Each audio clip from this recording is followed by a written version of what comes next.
Hi, good afternoon, John and Mary.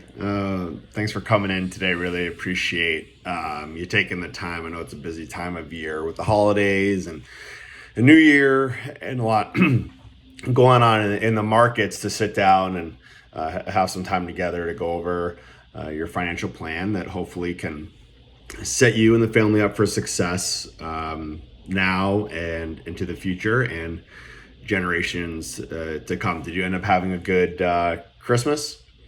Uh, Great. No, that's awesome. I'm glad you had a good time with your family and could take some time. Are you traveling anywhere for the new year? Oh, awesome. I heard Aruba's a great place to go this time of year. So hopefully you enjoy your travels. And once this plan is all taken care of and out of the way, you can have some drinks on the beach and enjoy the sunsets. Um, so, as you both know, the purpose of this plan is essentially to provide a roadmap for you to help, achieve your financial goals and objectives as successful as possible. The following plan and what I'm about to go through with you is a summary of your current financial situation and specific economic assumptions that I'll use to develop my recommendations. What we're going to really touch on today is following key areas: health, financial health, excuse me, risk management, retirement planning, tax planning, estate planning, and if there's any other type of planning that needs to occur. So after our meetings, really what came to mind is that we determined the financial goals here are appropriate, and here's the following: a deep insurance policy review. We'd like to reduce your personal income taxes. We'd like to recommend a diversified portfolio. And we also, hopefully like to reduce potential estate and gift tax liability and to ensure that you have all estate planning documents needed to continue the process. From a risk tolerance perspective, you both confirmed to me that it's above average. Has anything changed? Are you sure you're content with that? And great. And based on your overall financial picture and outlook, you do have an above average ability to take investment risk. Now, what are we assuming? We are assuming that the monthly payments that you will receive are going to end after 8 years. And after this, the only guaranteed income you're going to have is Social Security prior to plan implementation, of course. Fortunately for you, debt is not a major factor in your plan. For many people, it is. So congratulations to you. Debt can be a hangover for a lot of people for a lot of years. So glad that's not a concern. And from here on out, tax planning and estate planning are going to be important going forward. So starting off with your current financial health, as we've discussed, it's very stable, secure, and all around very strong. You're also, like I just mentioned, virtually debt-free, with the exception of a small mortgage left on your property. So not too bad there. One thing I did notice, though, you do have a lot of cash on hand. So first and foremost, it's a testament to your success. And what we'd like to do is be able to maximize that cash for generations to come. A simple ratio that we like to use in the advising world is the current ratio, which is simply how much you have available in cash in relation to your debt. And your ratio is very high. It's 40, just over 40. As advisors, we like to see it around 1 to 3 or roughly.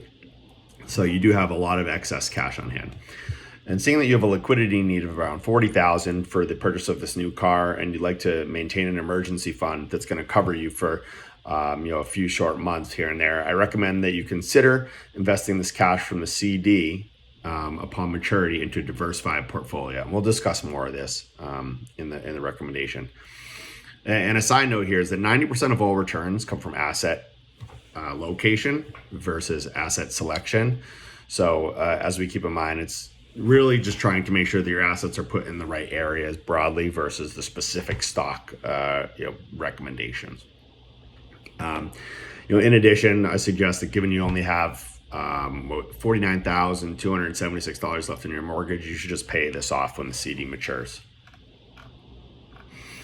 And in addition, what we should do when the CD matures is I'd say investing around 500,000 of it into a tax-efficient investment strategy to achieve a higher level of growth than what a CD could get if you were just to roll it into a new CD, and use that $50,000 to pay off the mortgage. And that will leave you around $300,000 in cash equivalents to give you that $40,000 you need for the new car, and still covering multiple months of those expenses. From a risk management perspective, I'd like to first discuss the topic of long-term care. Quite frankly, we wouldn't recommend that you even need to purchase long-term care policy. You're financially secure enough to rely on your assets to pay for those expenses. Due to your ages, especially, and your family history, the premiums are going to be pretty high for subpar coverage. Next, we review the policies under your vacation home in addition to your primary residence. The policy for a primary home, we believe, is insufficient. If you need to submit a claim, your policy is only going to cover around 65% of your total cost. The current policy is only for $400,000, and your home's worth $775,000. So, quite frankly, I do believe we should increase the policy coverage there. One thing I did notice, and the team noticed, is a lack of coverage for that inverted Jenny stamp that we talked about, in addition to the boat and the trailer. Unfortunately, if something was going to happen, those items would not be covered because of the standard $1,500 personal property benefit that comes with those items. So I believe we should get some additional coverage. Regarding the car, real quick, everything looks fine from a property policy there. It's only $15,000 right now, but I think we should increase this in the future since you're about to pay $40,000 for a brand new car. Last but not least, life insurance. The primary reasons to own life insurance really does include items such as income replacement, debt payoff, school, and death-related expenses. Given your circumstances, I don't see a great enough need to pay for this policy. I would recommend that we cancel at least John's policy and use the assets to grow versus insure in a low-cost diversified portfolio just to generate some more return there. Now, moving on to the investments. First of all, as I've mentioned previously, congratulations. You're going to be living quite nicely, and I must admit, as you drift into your retirement, the two of you can easily live off of those 8 years of installment payments and investment income, as well as those RMDs until the installment payments end. Once the installment income stops, you are going to have a sound plan in place to compensate for this lost income, I can assure you. As I mentioned earlier, asset allocation is far more important than asset selection. We first need to determine what asset allocation is most appropriate for your situation. As you know, there's many different ways we can go with this.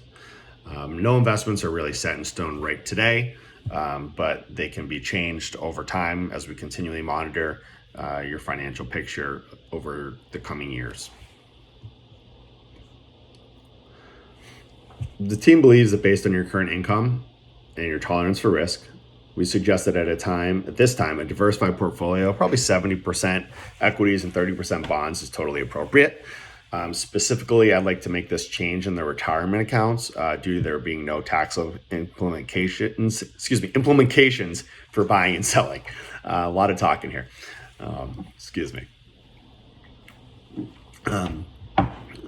What I'd also like to do is sell your individual stock at a loss, that stock A, to gather some of those losses to offset some of your gains going forward. What we'd like to do is really then reallocate those funds to lower beta ETFs, which is at your age more prudent than individual stocks. This is a strategy called tax loss harvesting, very common to do this strategy when you experience large losses in stocks to help offset some gains, reduce your tax exposure. Something you both mentioned that it's very important to your investment strategy is that you're not invested in tobacco companies. There are some tobacco companies within the S&P 500, so I recommend we roll that money out of the 401k into the IRA, and we can either find a fund that's ESG focused, or we can do direct indexing and remove those tobacco company stocks. Now, shifting over to retirement, at the beginning of this process, you mentioned that it's important for you to both achieve tax-free growth in your retirement accounts. Currently, as it stands, you're both already accruing tax-deferred growth in these accounts until the RMDs start taking effect. which is mandatory at age 72. If you wanted to avoid the payments in the future, the only way to do this is by converting your pre-tax retirement accounts into an after-tax Roth IRA. When you do a conversion like this, the entire amount of the conversion is taxable as income the year it is completed, so there is a taxable event. But after the conversion, they will revert back to a state of tax deferral as they grow. Despite this, I would not recommend a conversion in the years you're receiving installment income due to the fact that you're still going to be a very, very high tax bracket. So we should push that recommendation down around 8 years or so. So once the installments are done, we can definitely consider this conversion. A quick item we wanted to cover is how much you can contribute to your retirement accounts in 2022. Based on John's earned income of $11,000, due to the IRS limits combined, you can only contribute up to $11,000. $7,000 for the IRA for John, and $4,000 to a spousal IRA for Mary. In 2022, due to COVID, they did raise the limits to be able to do up to the lesser of $14,000 or your income, or your earned income, whichever is less. So $11,000 is your max. You will be able to deduct this against your personal income, but you can still invest in it tax deferred.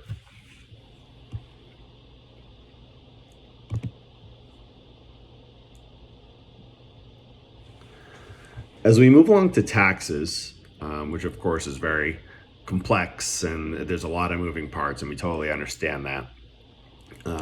We did examine what expenses will be eligible for deduction to potentially get you over that standard annual tax deduction of $25,900.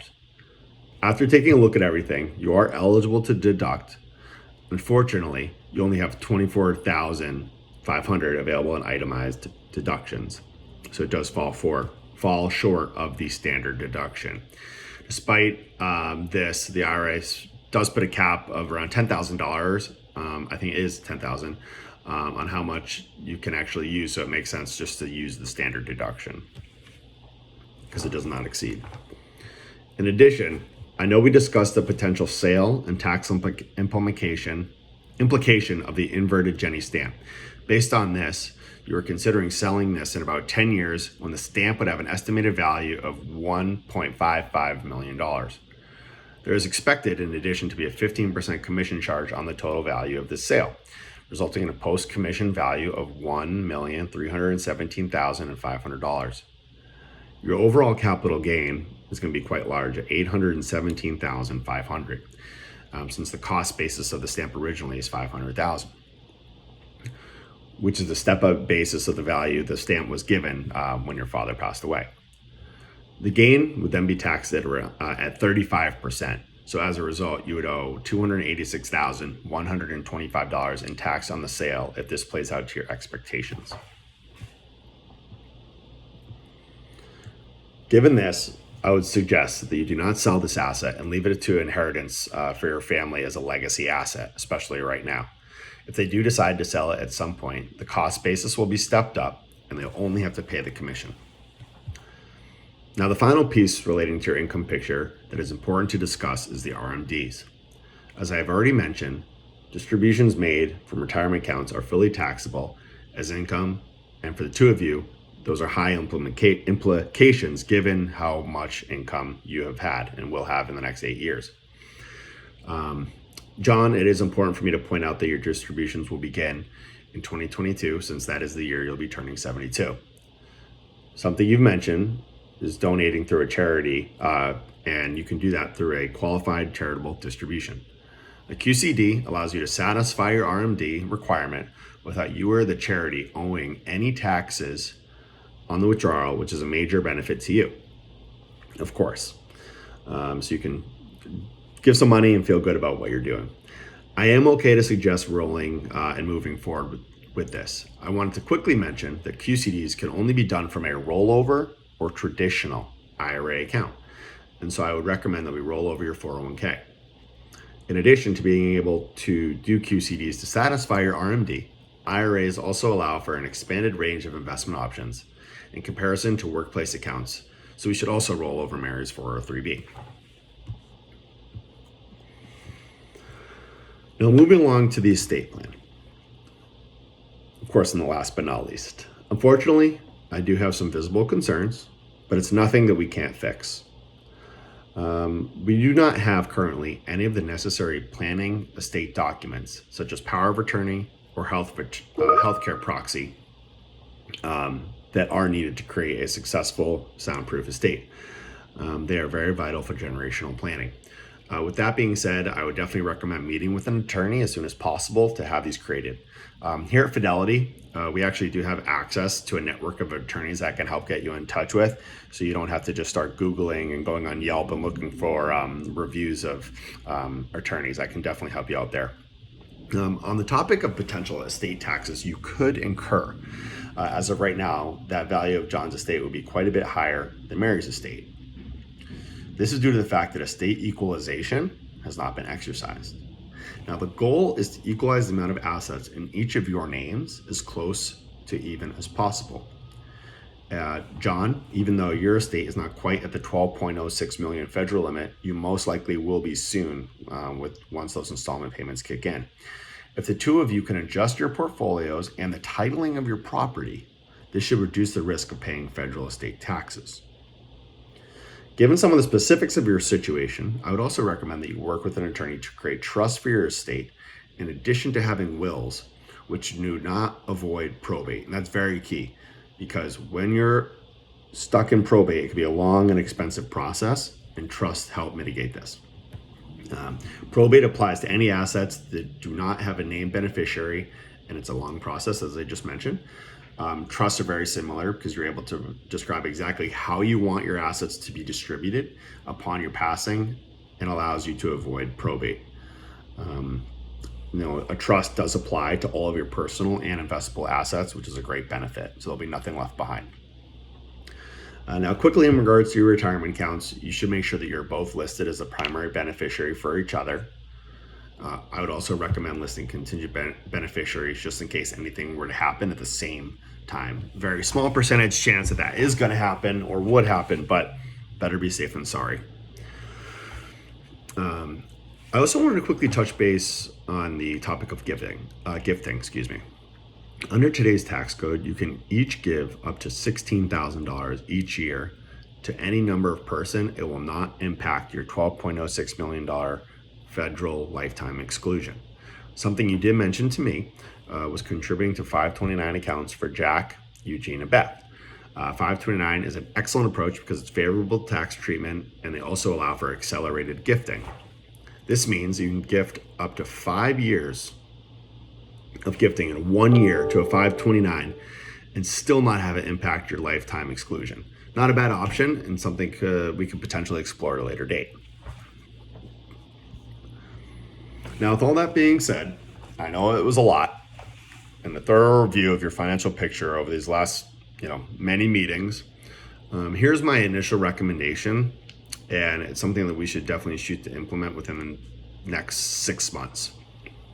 So first, with the investment portfolio, we are going to invest your portfolio into a 70-30 well-diversified strategy in actively managed accounts, and this is going to apply to both non-retirement and your retirement accounts. The non-retirement account should contain, basically be put into some SMAs to reduce your capital gain exposure from the equity sleeve. The fixed income sleeve, we're going to invest it primarily in muni bonds, treasuries, and intermediate bond funds to generate some favorable tax treatment as well, and still generate some good income.